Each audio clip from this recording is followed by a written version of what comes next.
So with us, we have board member Jack Shmon. He has helped us with some videos in the past. So if you haven't seen those, I would definitely recommend checking them out. But for those that haven't seen those, Jack, if you'd introduce yourself again and just talk about how long you worked in rail, and we'll go from there. Yes, good morning. I was an apprentice in Transcona Shops, electrical apprentice I started in August the 21st, 1956, and spent 56 to 60 in Transcona Shops and on the road. And so you became an electrician in what year? 1961. Your apprenticeship was 5 years. Okay. And then where were you stationed along the way throughout your career? Just some of the locations. Well, as an apprentice, you went on to what they called the regional road gang, and I worked Thunder Bay. I worked in Prince George, BC. I worked in Vancouver and Kamloops, BC, and we were all over Western Canada. There was probably 6-8 electricians, and the crews are usually about 4 or 5 guys working in one place, like Prince George, where we were doing a big job. We had 2, 4, 6 of us there, and it all depended on what the job called for. And I was with the regional road gang. I was probably the first electrical apprentice to work in Symington Yard in 1960. Oh, wow. Okay. Yeah. And then that's, from what I understand, where you retired from, correct? I retired from Symington Yard in 1993. I was done there June the 7th, 93. And after how many years working for CN? After 37 years. I was, my actual retirement date was July the 30th because of holidays and time I had coming to me. And I retired. I was 3 weeks short of 37 years. My start date was August 21st, but I basically retired on July 30th. So one of the reasons we have you here, I know, on weekends, especially when you're here, you ingratiate us with many of your stories, and I think it's important to capture some of those stories. And one of the stories we want to get with this video is some of the special trains that you worked on or observed. So with that, we're going to start with, you were actually present for CN 6043. So for those that don't know what that locomotive was and the significance of that locomotive, if you could explain a little bit. Well, 6043 was the last steam engine to run a passenger train in Canada.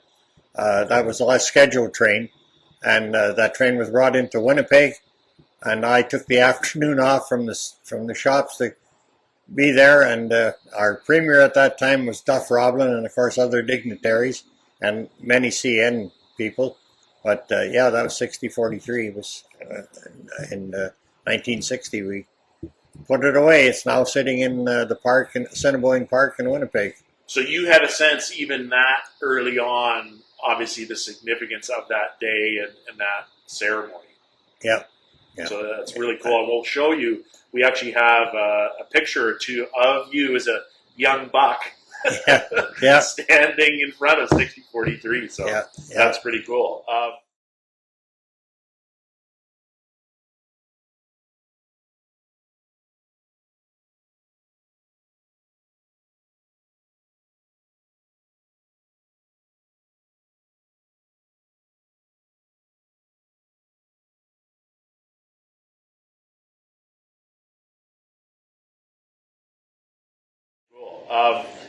Some of the other special trains that you worked on. So he was kind enough to give us a list. So first off, Churchill Excursions and the Hudson Bay route. So from 1963 to 1975. So if you could explain just the difference first between the Churchill Excursion and the Hudson Bay route. The Churchill Excursions, we had tourists from all over United States and Canada, and basically those trains ran, I would say roughly 250 people on them as tourists, and of course the crews.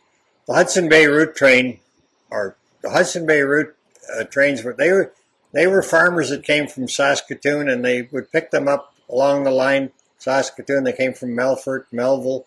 They would come. They were promoting the use of the Churchill, the port of Churchill, for getting grain out of Western Canada, and there was a Mr. Gray in there. Unfortunately, I can't remember his first name. He was the host, him and his wife, and they ran that train. I can't remember the last time it was done, but the Churchill excursions ended in '75. And so if you could, what were some of your responsibilities on those trains? And then also just the number of passengers, the size of those trains, just giving an idea. Well, our responsibilities, there was two of us went from the PAW or Dauphin here. There's always two of us on the excursions. Our responsibilities were to keep the electrical equipment running. Like, we had a battery charging car.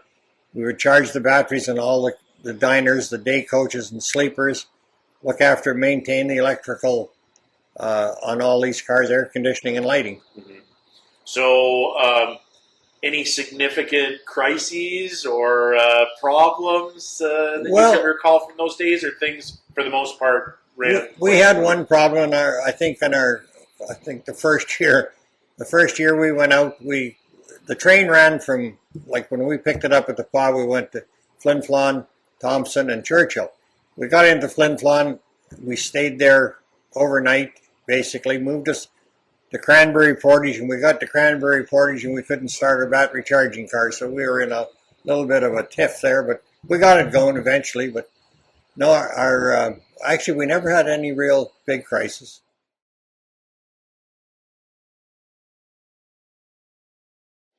All right, Jack, and he was kind enough to present with a list here of some of the trains. So the next on your list was, you termed it the Eclipse Special of 1963. So if you could talk a little bit about that.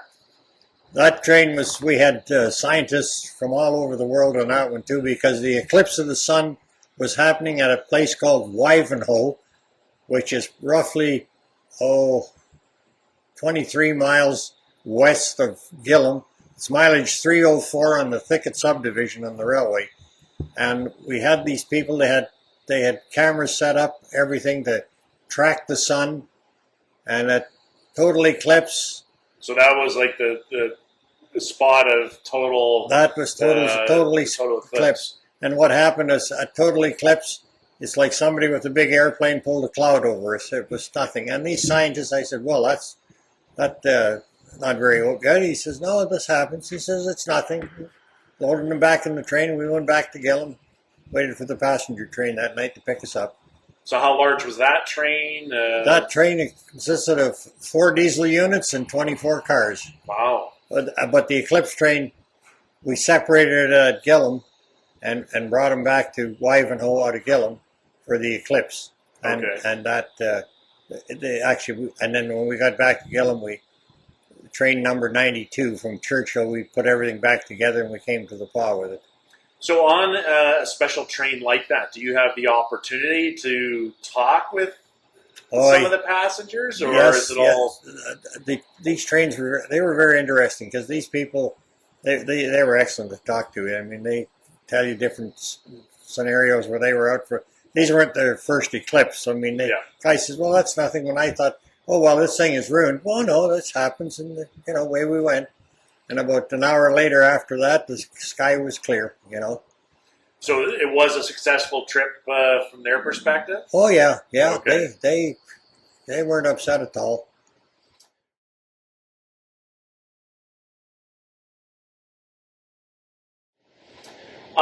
So next on the list, you had the Royal Train in 1970, and 1970 was Manitoba's centennial anniversary. So, correct. Yeah, if you could speak a little bit of who was on that train, where it went.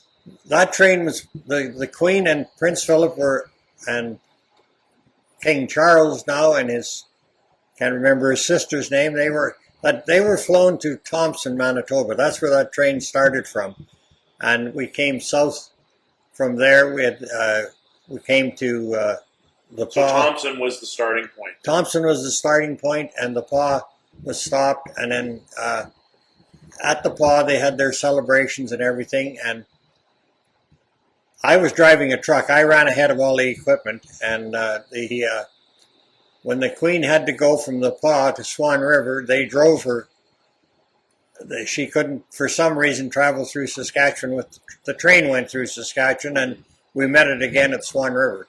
Okay. And then, of course, Swan River, we carried on south and went down to the big Bailey farm at Carberry, Manitoba there. And Prince Charles, Princess Anne, that was her name, his sister. They brought went for a horseback ride out there and had a great time. And then, of course, we went on to Winnipeg, and the tour ended in Winnipeg.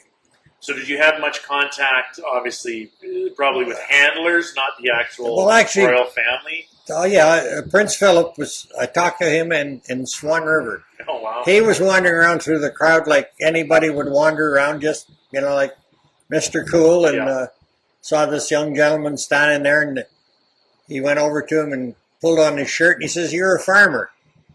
"Well, what do you mean?" the guy said, and he says, "Well, you got a farmer's tan." He says, it's so far up your arm.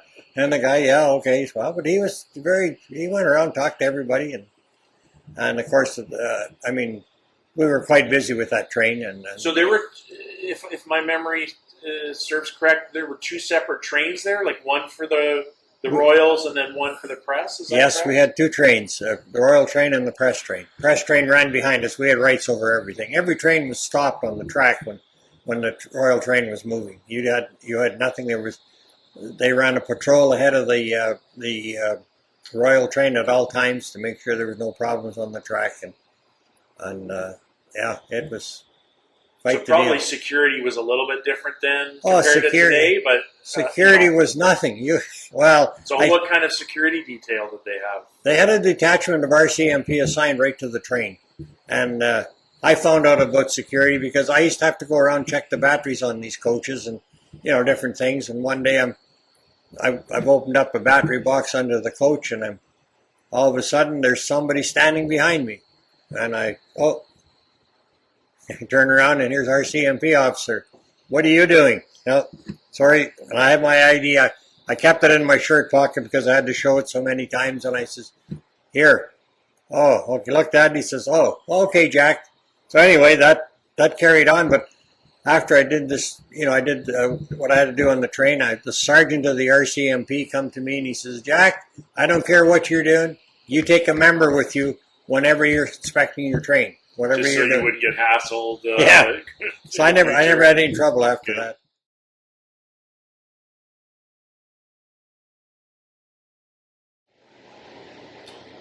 So next on our list is the Bicentennial train in 1976. So this is quite interesting. You working in Manitoba and are involved with the U.S. Bicentennial. So maybe explain first how you were involved in this and what the train was. Well, this was what they called the American Bicentennial train, and they called it the Friendship train. And we traveled from Duluth, Minnesota to Fort Frances back into Canada. And our job there, as going down, there was a fellow from Thunder Bay, electrician from Thunder Bay, and myself from Dauphin, and a supervisor out of Winnipeg. Our job was to show the Americans in Duluth how to look after our battery charging cars, because we had to charge the business cars and that when we were at the terminal overnight. So that's basically what. And then we went from Duluth to Fort Frances. Fort Frances train was parked there, and we carried on with battery charging and stuff like that. That was an interesting train. So this was, but for clarification, was this CN or this is the United States trains? Yeah. They're all. We had Canadian National Engine. No, we didn't. They were all Burlington Northern, I believe. Yeah, Burlington Northern engines. But we had four locomotives. They were on there, but we had 250 people on that train. Wow. Well, we had a lot of people from the United States. Big bosses from American railroads were on this train. Okay. They brought their private cars, and we had to babysit them and look after them. And this was just merely public relations for the American Bicentennial. Basically, yeah. We were involved with it because of our equipment that we had. they had no battery charging cars. We sent 2 of them to the United States, to Duluth, and we sent 1, the 15205, as a matter of fact. And how you remember stuff like that, I have no idea. But anyways, go on. That had a big diesel generator in it. But yeah, they didn't have the equipment, so we got involved. My boss, who was Vic Burke, he went down there and had a meeting with them, told them what the equipment we needed and what they needed to do, and it was very simple. I mean, they had power for charging the cars before we got there. I mean, they could pick up some of the cars on the train and charge them with. They had short, as we call it, shore power. They plugged the cars in, and the battery charging car was basically when we got to Fort Francis. There was no shore power there. We had to charge the business cars and look after them. So that's where we're getting into the technical side of things. Like, can you explain like a battery charging car and why is it so they didn't have those in the U.S.? Well, they didn't have anything for this bicentennial train. Oh, okay. I mean, I don't know if I shouldn't say they didn't have any, but they took our equipment and used it. And so, what was the primary purpose then of that? Well, battery charging car? We were there because they're no longer used. Correct? No, there's nothing now. The 1976, the 15205, I think, was scrapped right after that. We never used it again that I knew of. But that car had a big, I think it was had a big diesel engine with a 75 kilowatt generator and a big switchboard that we ran it. And we charged the business cars on there and any car that needed it. We basically babysat the train, made sure the lights were working and the air conditioning was working. I mean, so no issues with that train, though. Everything ran smooth? Nothing. Just a great trip. We went on the Mazabi Iron Range Railroad from Duluth to wherever we turned into Canada. And if you ever want to go on a smooth piece of track, go on the Mazabi Iron. We were doing 60, 70 miles an hour. And it's where you were driving on flat pavement.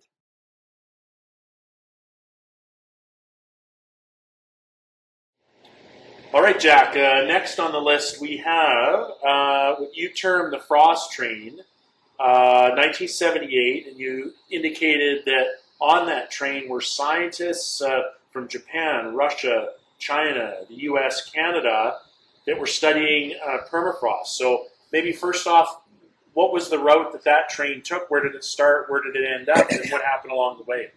That train was run out of Winnipeg, and I had to go into Winnipeg, start right with Winnipeg with it, and went from Winnipeg to Churchill.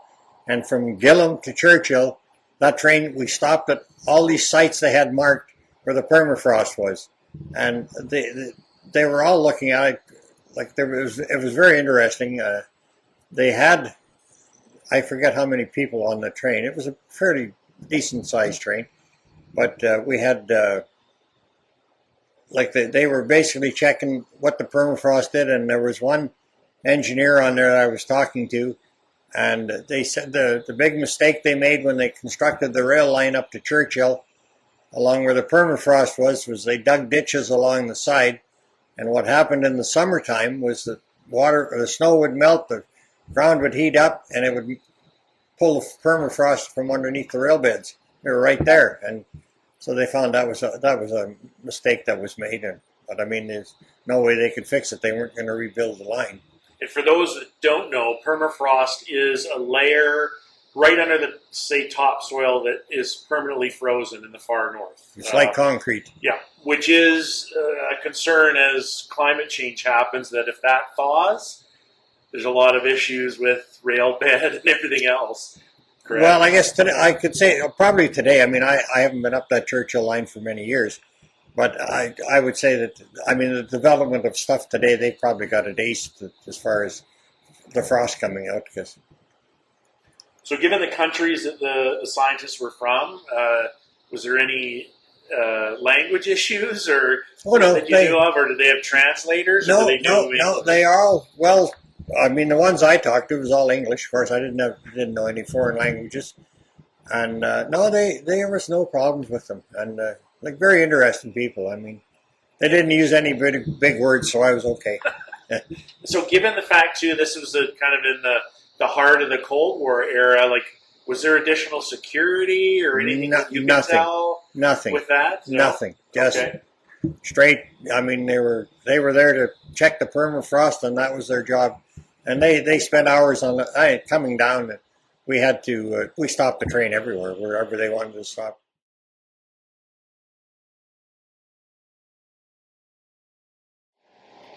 So then, Jack, you indicated from 1979 to 1980, you were the supervisor of electrical and mechanical maintenance for the Prairie region. Yes. And then from 1986 to 93, you were the maintenance supervisor for electrical and mechanical at Symington Yard.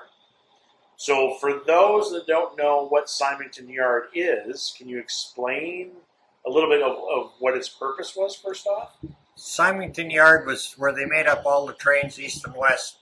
And at Symington Yard, they had what they called a big hump, and they served there was hump A, I think it was hump A and hump B. They would push the cars over, and there was a guy there to uncouple them, and they would roll down this hill, and the guy in the tower knew where these cars were going. He'd throw the switches, and they'd go into whatever track they had to go into, and they'd be making up trains for east and west destinations. Gotcha. And so it was interesting, just in a prior conversation, it was kind of full circle for you. So you indicated in 1960, you were actually present at the construction of Symington Yard. Is that correct? Start of Symington Yard, yes. So there was nothing there, Nothing. and then they built this whole facility up. Yeah. So when you were working at Symington Yard, how many people were you in charge of? Well, Symington Yard, when I took over maintenance, which what actually I took over the general job, that would be 1991, I guess, and I had under my staff I had 23 people, 15 electricians, 6 pipe fitters, and 2 mechanics. So given the importance of that facility, that must have been, it could have been a stressful job at times, I'm sure. Well, I had a good crew. I had an excellent crew, and they did their job. And we had a big ice storm one weekend, but we handled that with no problem.